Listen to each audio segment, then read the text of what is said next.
ঝুড়িতে আপনি খেয়ে থাকবেন অনেকভাবে, কিন্তু চিনিতে শিরা দিয়ে এভাবে ঝুড়ি আপনি কখনোই খাননি।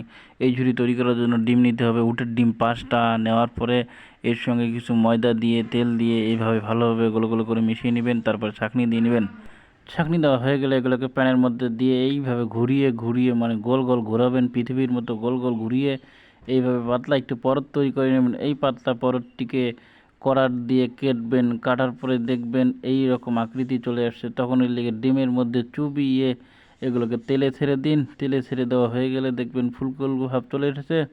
তার মানে বুঝে নেবেন যখন ব্রাউন কালার হয়ে যাবে এগুলো হয়ে গেছে। তুলে নিন, তুলে নিয়ে আলাদা একটি পাত্রের মধ্যে রেখে দিন।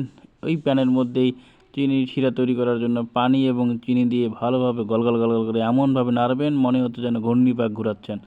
শিরা তৈরি করা হয়ে গেলে ওগুলোর মধ্যে দিয়ে ভালো করে ঝাঁকিয়ে নিন। দেখে নিন তৈরি হয়ে গেলো আপনার অসাধারণ মুখরোচক মিষ্টি স্বাদের ঝুরি।